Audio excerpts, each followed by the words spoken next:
Hi again.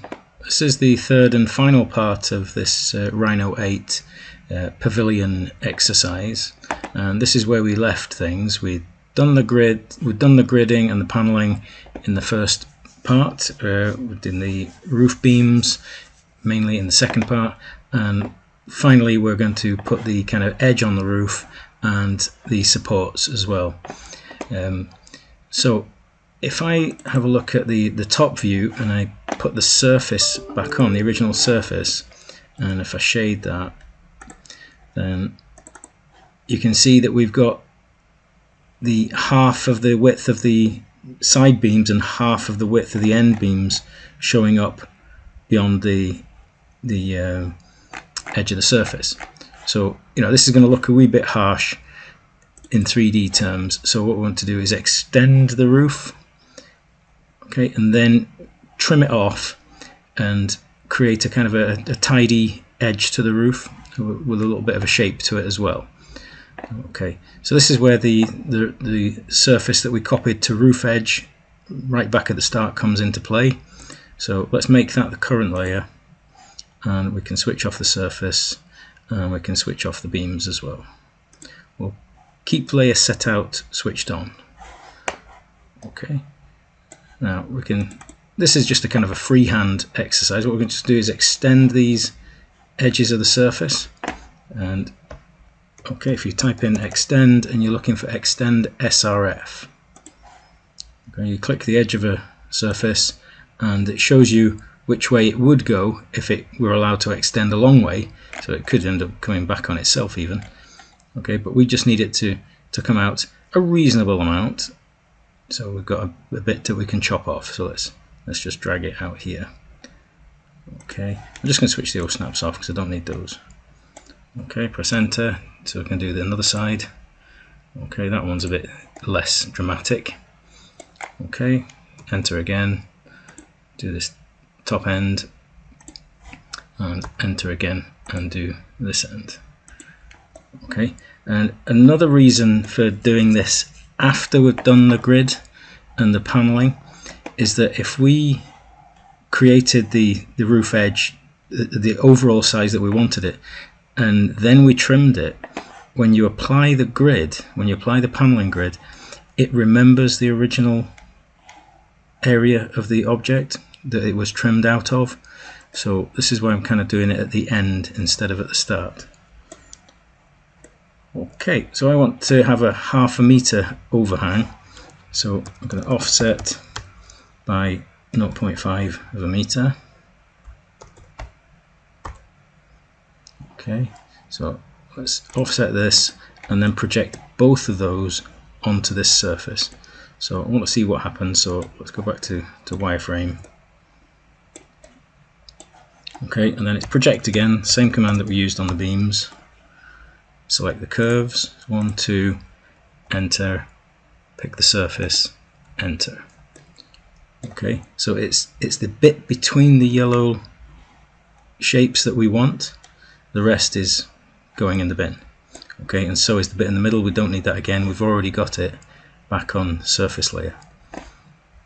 Okay, so I wouldn't try and do the splits all in one go. I would do them one at a time. Seems to be more successful. So split.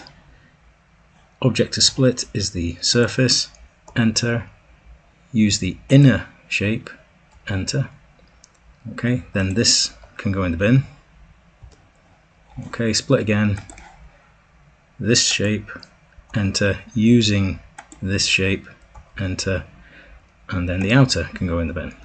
And we're left with this perimeter, the kind of roof overhang. Okay, so it's very thin at the moment. Okay, but if we offset that, I'm not going to offset it quite as thick as the panels. Let's just put the panels on just so I can show you. Okay, I'm going to offset it. The panels are 150 thick, so I'm going to offset this by 125, so that we get just a wee bit of expression on the edge. We just get a little kind of rise. You wouldn't likely get it all flush anyway, so you kind of accentuate the detail, just give it a little bit of definition. So offset SRF, excuse me, we're offsetting this enter. The direction's okay. Okay, if it wasn't, you could flip this at this point or just use a negative number. Okay, and the offset distance, we need to tell it this. Okay, offset distance 0.125. Okay, corners are sharp, that's what I want, and it's going to create a solid. Yes. So enter to finish. Okay, let's switch the panels off because they're a bit distracting, so we can see what's happening now. And we don't need this again. That's done its job. We don't need the set out. We've got a curve here we don't need. Got one there we don't need, and there will be one at the edge here as well that we don't need. Okay, and we switch off the set out. Okay, now next command is to give this a little bit more definition. I want to chamfer the edges. So when you use chamfer edge, you don't get a choice of different distances on the chamfer. You do if you use just doing it on a curve. You have distance 1 and distance 2. With chamfer edge, you only get the one choice of chamfer size. So I haven't tried this using sweep to rail, which is another possibility, but I wasn't too sure if it was going to behave, so I haven't even actually gone there yet. Okay, so chamfer distance. Okay, mind we're 125 millimeters thick here. I want to leave a little bit vertical, so I'm going to try 0.1 meters, 100 millimeters. Okay, and then if you chain the edges, it seemed to be more successful if I chained the edges. Okay, so that means we've got to pick all 4 edges in one go. So I want this edge, this edge, this edge, and make sure I get the right one. I want this edge. Okay, press enter. Shows you the radius that's going to apply. Sorry, not radius, the chamfer size that's going to apply. And then press enter, and a final enter. And let's have a wee inspection. So let's shade it. And with chamfers and fillets and things, you do need to kind of give things a bit of a more careful check, because it might look good on most sides, but then there's one that can look a real mess. But that looks really kind of nice. Okay, nice and flowing. Okay, so that's our roof edge complete. Okay, we've now just got the legs to put onto this. So I've drawn some of this ready to go, but initially we want to kind of get the roof to a reasonable height. So if we look at this from the side view, you can see on this front view that we're only actually 1.5 meters from ground to the underside of the roof. We really need 2 meters or above. So if we move everything that we've modelled upwards by 1 grid, we'll have a decent amount of clearance at the lowest part of the roof, which is what you need. So we kind of need everything switched on now, probably apart from bounding box. So let's put everything back on. So it's going to look quite busy and messy for a wee while. Glass, beams definite. That's okay just now.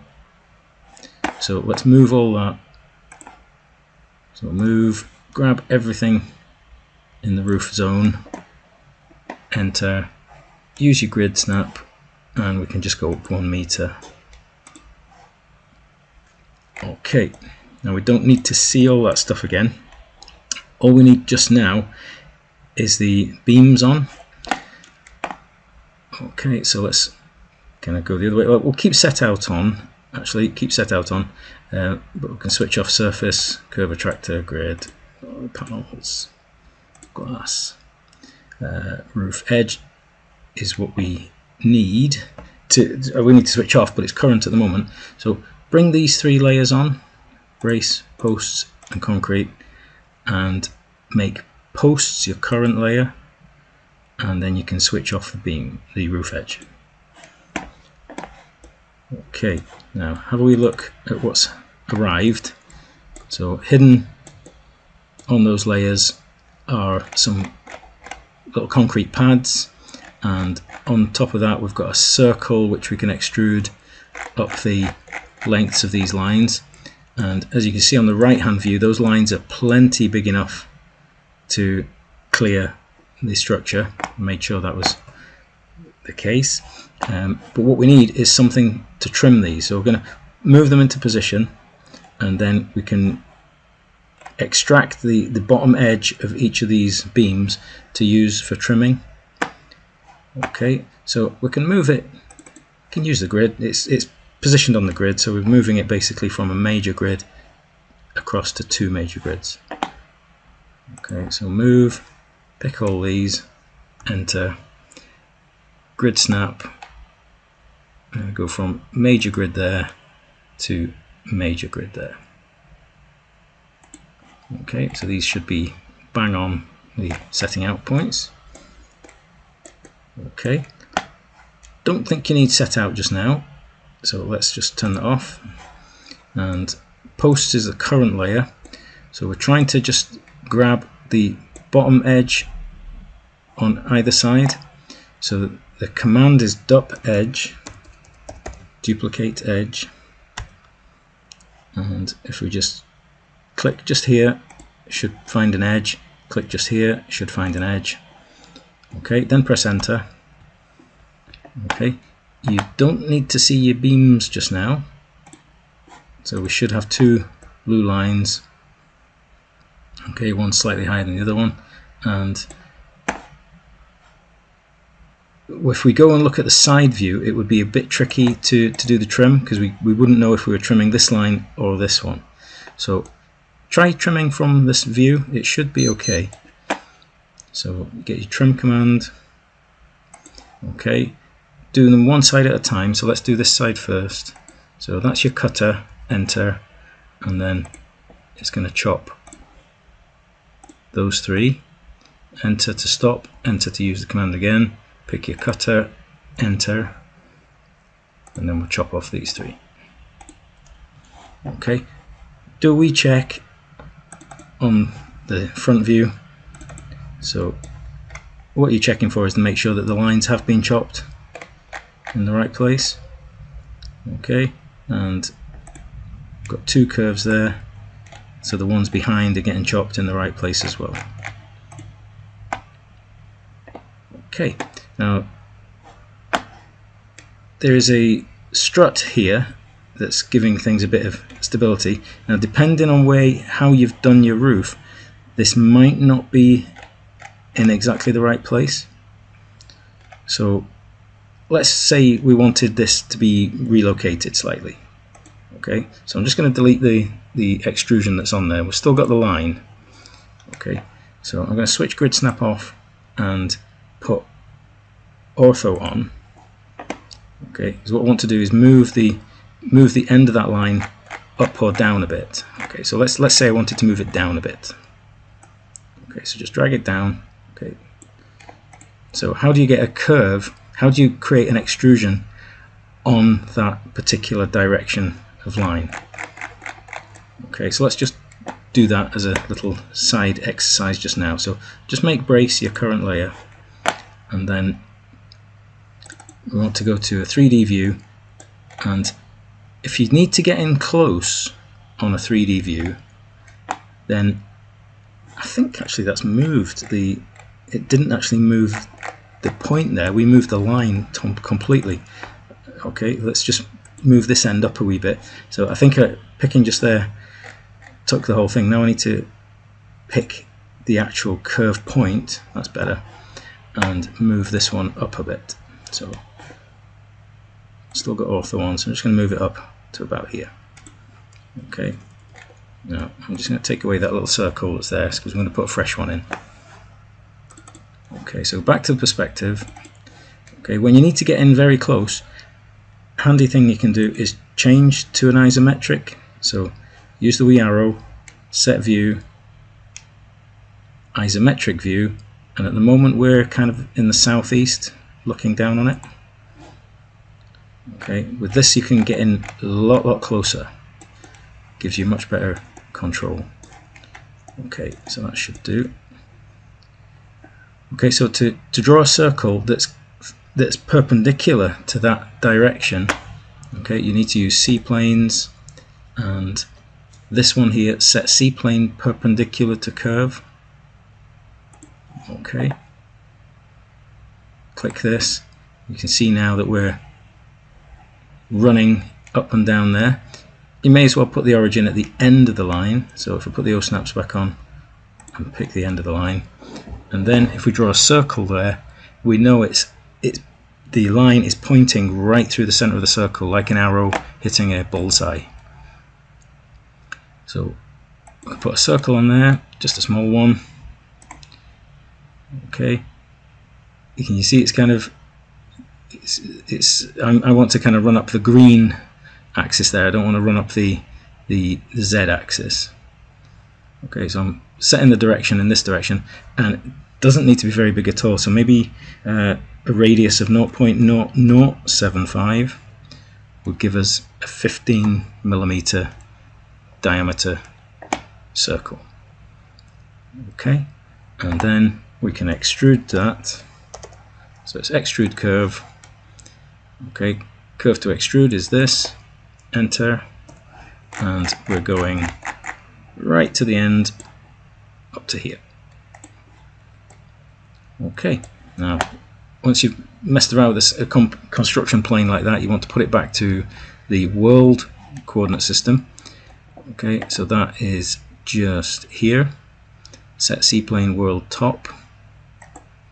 Okay, otherwise things will be a bit chaotic. Okay, make post your current layer again, and we don't need these two lines now. And if we switch off the concrete temporarily, we can extrude curves again. What's going on here? It's not typing. That's better. Extrude curve.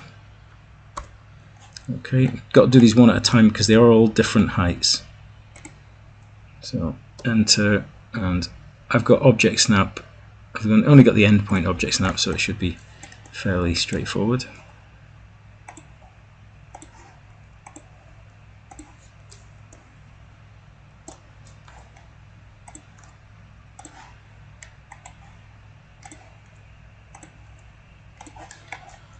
Okay, now before I forget, I want to mirror this brace into the bay across the way. Okay, so it's mirror. If I pick here, I'm going to have a choice, curve or extrusion. I want the extrusion. Enter. Grid snap on, ortho off, and O snap off. And I'm looking for the 2.5 meter position, which would be here. Okay, just drag, make sure it's horizontal, find another grid point, and that's that done. And now we are done. So if we select all the layers and switch them all on, it's a bit quicker. Now we don't need the grid, we don't need either of the grids, we don't need the bounding box. We can hide those actually. If you use the hide command, always remember that you need to show things if you need them back. So we'll hide those. Okay, and the setting out, we don't need that either. So what's left here, we could clean up a wee bit by using select curve, cell CRV. So it's found a few things there. Pointer, the curve attractor. We might hang on to that. Okay, try that again, cell CRV. Okay, it's not found much now, just some circles and these verticals, and we just press delete. Just get rid of those. Sometimes the curves can spoil a wee rendering a wee bit. Oh, error. I didn't extend my columns. I should have extended those lines slightly before I finished them. Do we tweak it? We could copy these up and union them might be the quickest way of doing that. I don't think it's going to let us extend the solid there. So if I just pick all these, enter, I want to copy them vertically. Okay, let's switch the grid snap off. Okay, and let's say we want to be up another 150, say, so 0.15.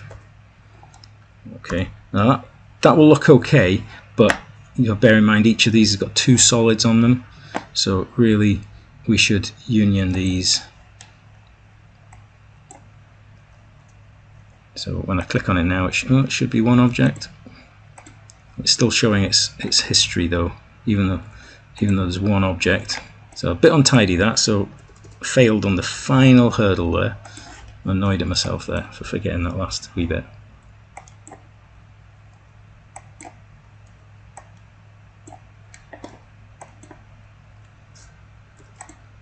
Okay, so it is one solid, but it's kind of showing a little bit of history down at the bottom there. As long as that is clean, yeah, I think so. Yeah. Okay, so job done. As I said earlier, the materials are already assigned. So if we go back to perspective, it's a set view, perspective. Okay, and if we look at that in the rendered view instead, so it's already picked up its materials, got a nice copper roof which shows off the paneling quite nicely. It's a kind of a semi-transparent perspex, so you just get a hint of reflection in there. Using this blue sphere reflection, you don't get true reflections. And if you want to see the sunlight kind of coming through, I see another layer there we could dispose of. Surface, there we go. Don't need to see that. Okay, on the render dialog, we can activate the sun. You can type in sun and use the command through that. So if we switch the sun on, okay, and then if we use sun settings, manual controls, we can change the angle, change the direction, just so we can see the sun kind of coming through the panels.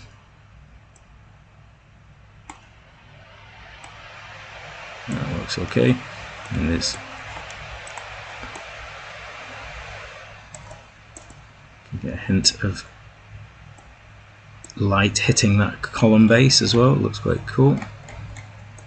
Okay, and we can see a bit of light flooding through onto the sides of the beams.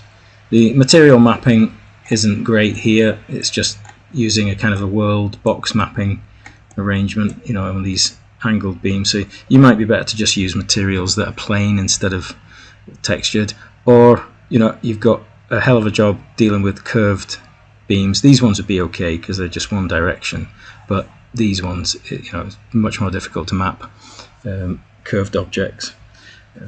So we're not going to go there in this one, that's for sure. Okay, so I hope that's been useful and you've maybe picked up a trick or two along the way there.